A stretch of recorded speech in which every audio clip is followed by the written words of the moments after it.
नमस्कार मित्रों, आज के इस वीडियो में आपको पता चलेगा कि वह कौन सी ऐसी चीजें हैं जिनका दान करने से माता लक्ष्मी का वास घर में हो जाता है।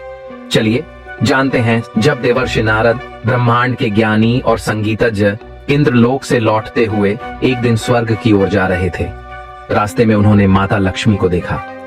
माता लक्ष्मी धन, समृद्धि और भाग्य की देवी मानी जाती हैं। नारद जी ने सोचा कि क्यों ना उनसे इस बारे में पूछा जाए कि वह किस घर में वास करती हैं। तब नारद जी ने माता लक्ष्मी के पास जाकर उन्हें प्रणाम किया और कहा, हे माता लक्ष्मी, मैं जानना चाहता हूँ कि आप किस घर में वास करती हैं। कौन से गुण और आचरण ऐसे हैं जो आपको एक घर में निवास करने के लिए आकर्षित करते हैं।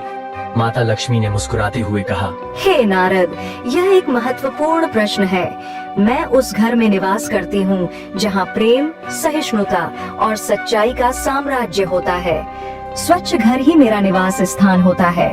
तब नारद जी ने आगे पूछा, हे माता, कृपया मुझे और विस्तार से बताएं। क्या कोई विशेष गुण हैं जो आपको विशेष रूप से आकर्षित करते हैं। माता लक्ष्मी ने उत्तर दिया, हे नारद, मैं जहाँ प्रसन्नता और समर्पण के साथ पूजा की जाती हूँ वहाँ मेरा वास होता है। एक व्यक्ति का मन और उसके कार्य मेरी उपस्थिति को आमंत्रित करते हैं। यदि कोई व्यक्ति मेहनत करता है और ईमानदारी से धन अर्जित करता है तो मैं वहाँ निश्चित रूप से वास करती हूँ। फिर देवर्षि नारद ने फिर पूछा, हे माता, क्या आप किसी भी मनुष्य के घर में निवास करने का महत्व दान से भी होता है। और ऐसी कौन सी चीजें होती है जिनका दान करने से आप उस घर में निवास करती हैं जिस घर से वह चीजें दान की जाती है। कृपया मुझे इस विषय के बताइए। तब माता लक्ष्मी ने कहा, हे नारद, जहाँ दान, सेवा और उदारता का भाव होता है वहाँ मैं निवास करती हूँ। जब लोग दूसरों की भलाई के लिए अपने धन का उपयोग करते हैं तब मैं उस घर में हमेशा रहती हूँ। दान और सहयोग से न केवल समाज का उत्थान होता है बल्कि मेरे प्रति श्रद्धा भी बढ़ती है। हे देवर्षि नारद, मैं तुमको बताती हूँ कि वह कौन सी चीजें होती है जिनका दान करने से मैं उस घर में वास करती हूँ। मैं तुम्हें अपने दो भक्तों की एक कथा सुनाती हूँ जिसे सुनने के बाद आपको इस विषय का भान हो जाएगा। इस कथा को सुनने से मनुष्य के समस्त पाप नष्ट हो जाते हैं और उसे अपने जीवन में हर वो चीज मिलती है जिसकी उसे कामना होती है। हे नारद, सुनो। देवपुर नामक एक गांव के एक छोटे से कोने में एक मिट्टी का घर था जिसमें रमेश और उसकी पत्नी सुनीता रहते थे। रमेश और सुनीता बेहद गरीब थे। उनके पास न ढंग के कपड़े थे न खाने को पर्याप्त अनाज था। फिर भी वे ईमानदार और परिश्रमी थे। रमेश दूसरों के खेतों में मजदूरी करता था और सुनीता घर के छोटे मोटे कामों से थोड़ी बहुत आमदनी जुटाने की कोशिश करती थी। एक दिन की बात है, रमेश की पत्नी ने रमेश से कहा, हे स्वामी, हम इतनी मेहनत भी करते हैं फिर भी हम इतने गरीब क्यों हैं। माता लक्ष्मी हमारे घर को छोड़ के क्यों चली गई है। हमसे ऐसी कौन सी गलती हो गई है जिस वजह से दुख और गरीबी ने हमारे घर में पैर पसार रखे हैं। अब इतना कह के सुनीता रोने लगी। तब रमेश ने उसे धैर्य रखते हुए समझाया कि हे प्रिय सुनीता, तुम चिंता मत करो। शायद हमारे भाग्य में गरीबी ही लिखी है। भगवान ने नहीं तो हम आज ऐसे नहीं जी रहे होते। लेकिन तुम चिंता मत करो माता, लक्ष्मी जरूर अपनी कृपा हम पे बिखरेंगी। मुझे उन पर अटूट विश्वास है। इसी प्रकार रमेश अपनी पत्नी सुनीता को दिलासा दे रहा था। अब अगले दिन जब रमेश अपने घर से निकलता है तो उसके घर के सामने ही उसके पड़ोसी मिल जाते हैं। वह सभी लोग उनकी गरीबी का मजाक उड़ा रहे थे। वह रमेश से बोले, अरे रमेश, क्या आज भी खाली हाथ लौट रहे हो। एक पड़ोसी तंज कसता हुआ बोला, क्या रे बिखरी, तुम्हारे नसीब में तो बस मिट्टी है। दूसरा कहता बोला, इसके हाथ में मिट्टी ही मिलेगी क्योंकि इसके आचरण ही वैसे है। सुनीता यह सब पास में खड़ी होकर सुन रही थी। वह सभी के द्वारा अपने पति के लिए ऐसी अपमान भरी बातें सुनकर उसे बहुत बुरा लगा रहा था, लेकिन वह कुछ कह नहीं पाती है।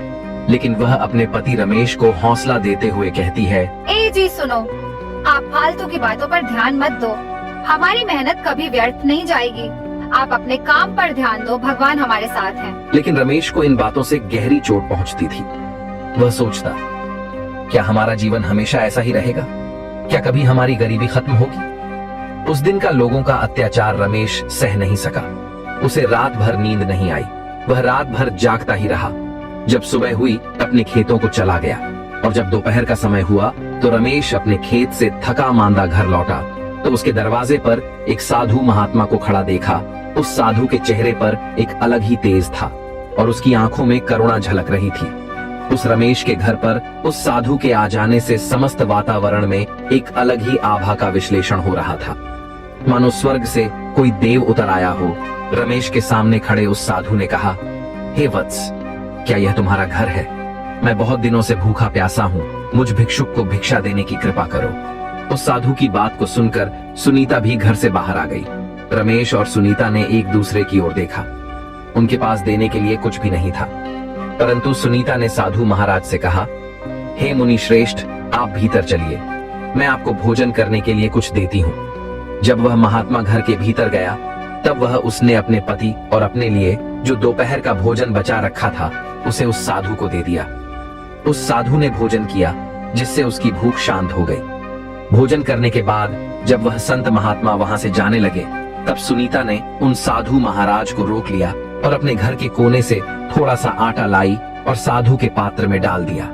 तब साधु ने मुस्कुराते हुए कहा, हे पुत्री, तुमने अपने पास से जो भी दिया है वह बहुत कीमती है। तुम दोनों ने मिलकर मेरा आदर सम्मान किया है, इसलिए मैं तुमसे बहुत प्रसन्न हूँ। इसलिए मैं तुमको तुम्हारी गरीबी का राज बताना चाहता हूँ कि तुम्हारे घर से गरीबी क्यों नहीं दूर हो रही है। तुम्हारे घर में कुछ चीजें ऐसी हैं जो तुम्हारी गरीबी का कारण बनी पड़ी है, जिसकी वजह से ही माता लक्ष्मी तुम्हारे घर में आगमन नहीं कर रही है। उन महाराज की बात सुनने के बाद रमेश और सुनीता ने आश्चर्य से पूछा, महाराज, ऐसी कौन सी चीजें हैं हमारे घर में जो हमारी ही गरीबी और विवशता का कारण बनी हुई है? तब उस साधु ने कहा, जो भी चीजें तुम्हारे जीवन में नकारात्मकता लाती हैं, उन्हें त्याग दो। जब मैं तुम्हारे घर में आया तो मैंने तुम्हारे घर में फटे पुराने कपड़े देखे। तुमको उन्हें अपने घर से हटाना होगा और तुमको अपने घर से टूटे फूटे बर्तनों को भी हटाना होगा, क्योंकि तुमने मुझे जिस बर्तन में भोजन करने के लिए दिया था वह टूटा हुआ था। टूटे हुए बर्तन माता लक्ष्मी को बिल्कुल भी नहीं पसंद होते, इस वजह से वह उस घर में प्रवेश ही नहीं करती है जिस घर में टूटे हुए बर्तन होते हैं। तुमने अपने मंदिर घर का मुंह पश्चिम की तरफ को मुंह कर रखा है, ऐसा नहीं होना चाहिए। मंदिर का मुंह हमेशा ही पूरब की तरफ को होना चाहिए। तुम्हारे मंदिर घर में माता लक्ष्मी और भगवान गणेश की टूटी हुई मूर्ति रखी हुई है, उस मूर्ति को वहां से हटाना होगा, तभी तुम अमीरी को प्राप्त हो पाओगे। टूटी फूटी वस्तुएं या कोई भी ऐसा सामान तुम्हारे घर में हो सकता है जो उपयोगी न हो, उसे अपने घर से बाहर निकलकर फेंका दो, जिससे तुम्हारे घर की नकारात्मकता दूर हो जाएगी। और उसके बाद तुम अपने घर की स्वच्छ रखना, फिर माता लक्ष्मी का प्रवेश तुम्हारे घर में हो जाएगा। साधु ने आशीर्वाद देते हुए कहा, तुम्हारे जीवन में जल्द ही बदलाव आएगा, भगवान पर भरोसा रखना। इतना कहकर वह साधु महात्मा वहां से चले जाते हैं। उसके बाद रमेश और सुनीता ने घर की सारी पुरानी और टूटी चीजें इकट्ठा की और साधु के कहे अनुसार उन्हें घर से बाहर कर दिया। उस रात रमेश और सुनीता गहरी नींद में सोए। उसके बाद सुनीता ने एक स्वप्न देखा। स्वप्न में माता लक्ष्मी उनके सामने प्रकट हुई। माता का तेजस्वी रूप और सौम्यता देखकर सुनीता भाव विभोर हो गई। वह मंद मंद मुस्कान के साथ सबके मन को मोह लेने वाली थी। स्वप्न में ही माता लक्ष्मी ने कहा, हे पुत्री, मैं तुम्हारे धैर्य और दान से अत्यंत ही प्रसन्न हूँ। अब तुम्हारी कठिनाइयां समाप्त होंगी। मैंने तुमको आज मेरे प्रति अटूट श्रद्धा को देखकर आज तुमको तुम्हारे स्वप्न में दर्शन दिए हैं। हे पुत्री, सुनो, तुम्हारे खेत में दक्षिण की ओर एक पुराना आम का पेड़ है। उस पेड़ के पास खुदाई करो, वहां तुम्हारे लिए खजाना छुपा हुआ है। उस खजाने को लाकर तुम बीच देना और अपने जीवन का निर्वाह करना, जिससे तुम्हारी गरीबी दूर हो जाएगी। और जो लोग तुम्हें ताना मारते थे तुम्हारी गरीबी पर, वह भी तुम्हारा और तुम्हारे पति का सम्मान करेंगे। इतना कहकर माता लक्ष्मी अंतर ध्यान हो गई। जब सुबह हुई तब सुनीता ने यह सपना रमेश को सुनाया, तो रमेश ने पहले इस सपने की बात को ना मानकर नजरअंदाज कर दिया। लेकिन सुनीता के बार बार आग्रह करने पर वह अपनी पत्नी सुनीता के साथ खेतों पर गया और उस आम के पेड़ के नीचे खेत में खुदाई करने लगा। जैसे जैसे मिट्टी हटती गई, रमेश का दिल तेजी से धड़कने लगा। थोड़ी देर में उन्होंने एक घड़े को मिट्टी में दबा हुआ देखा। उन्होंने घड़े को बाहर निकाला और उसका ढक्कन खोला, तो देखा कि उस घड़े में सोने चांदी के सिक्कों और गहनों से भरे हुए थे। माता लक्ष्मी के इस आशीर्वाद को देखकर रमेश और सुनीता की आंखों में खुशी के आंसू आ गए। ये खजाना उनकी गरीबी को हमेशा के लिए खत्म कर सकता था। जब गांव वालों को रमेश के खजाने के बारे में पता चला तो वे सब हैरान रह गए। जिन लोगों ने पहले उनकी गरीबी का मजाक उड़ाया था, वे अब उनके दरवाजे पर आकर उसे बधाई देने लगे। वह सभी कहने लगे, रमेश, तुमने अपनी मेहनत और ईमानदारी से भगवान को प्रसन्न किया है और यह उसी का परिणाम है।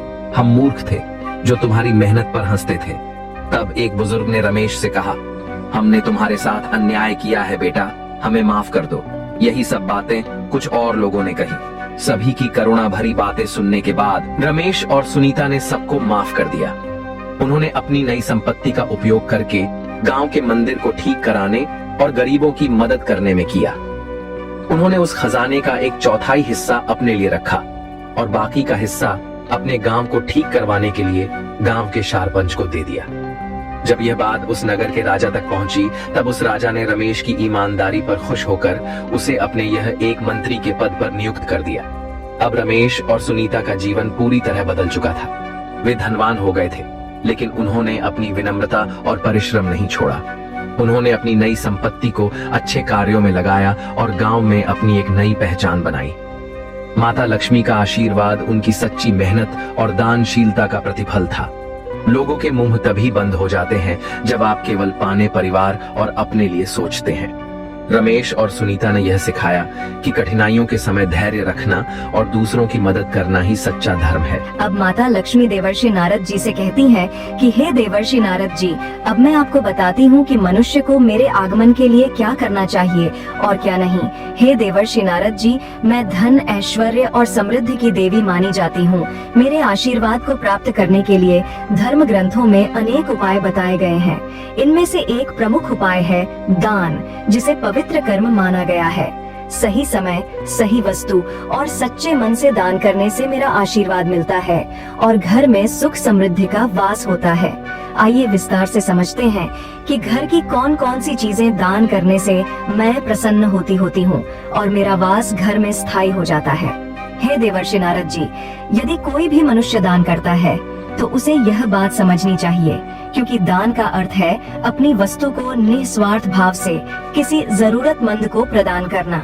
यह न केवल आध्यात्मिक दृष्टि से लाभकारी है, बल्कि इसका भौतिक जीवन पर भी सकारात्मक प्रभाव पड़ता है। धर्म ग्रंथों में कहा गया है कि दान से व्यक्ति के जीवन में न केवल आर्थिक समृद्धि आती है, बल्कि उसकी आत्मा भी शुद्ध हो जाती है।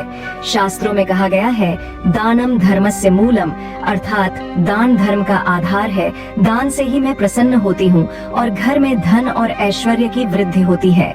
हे देवर्षि नारद जी, पहला सफेद रंग की चीजों का दान सफेद रंग को शुद्धता और समृद्धि का प्रतीक माना जाता है। दूध और दूध से बनी चीजें, किसी गरीब व्यक्ति या ब्राह्मण को दूध, दही या घी का दान करने से घर में धन की वृद्धि होती है। सफेद कपड़े दान करना शुभ माना जाता है। चावल और मिश्री का दान, ये चीजें माता लक्ष्मी को प्रिय हैं और इनके दान से घर में सकारात्मक ऊर्जा का प्रवाह होता है। हे देवर्षि नारद जी, दूसरा अनाज और खाद्य सामग्री का दान भोजन को सर्वोच्च दान माना गया है।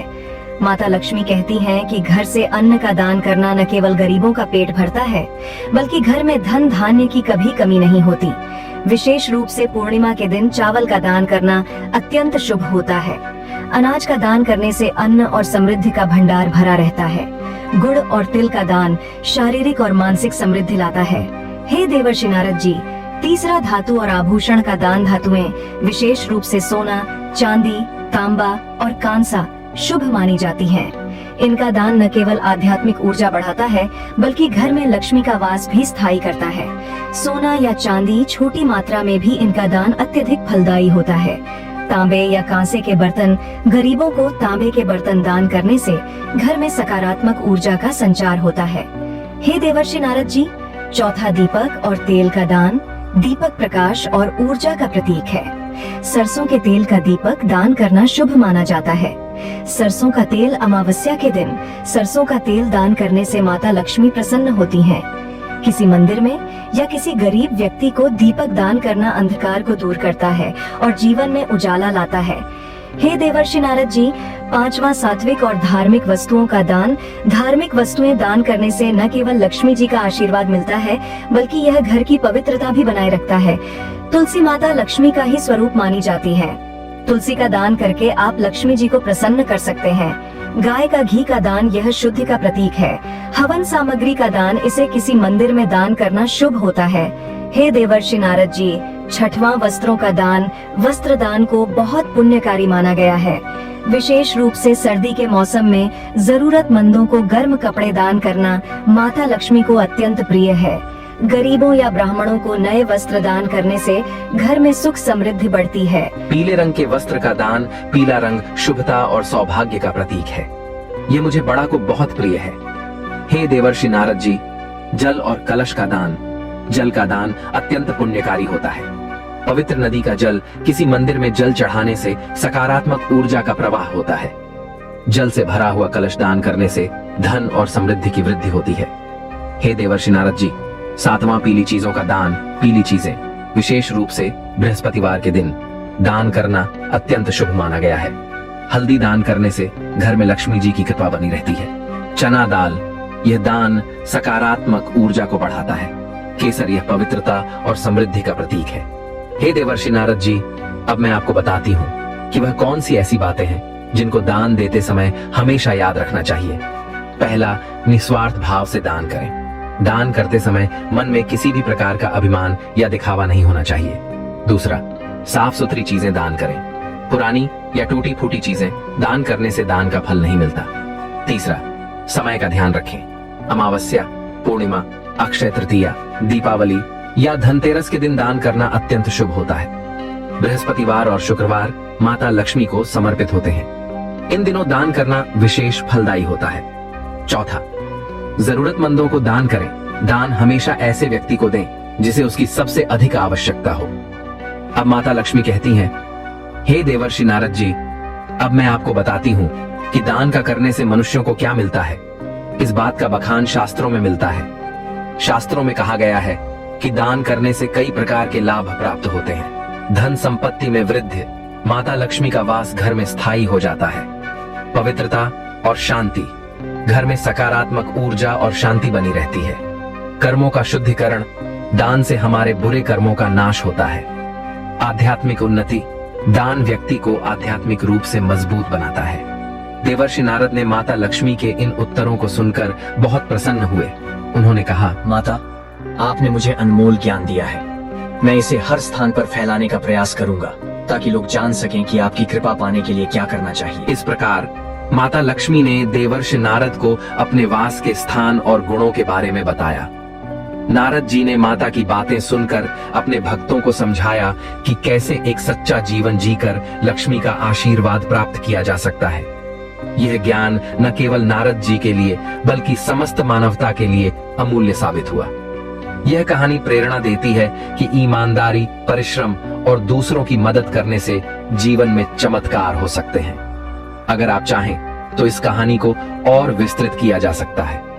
आशा करते हैं कि आपको इस वीडियो के माध्यम से बहुत कुछ सीखने को मिला होगा। अगर आपको हमारा ये वीडियो पसंद आया है तो इस वीडियो को लाइक करना, साथ ही हमारे चैनल को सब्सक्राइब करके इस वीडियो को ज्यादा से ज्यादा लोगों में शेयर अवश्य करना।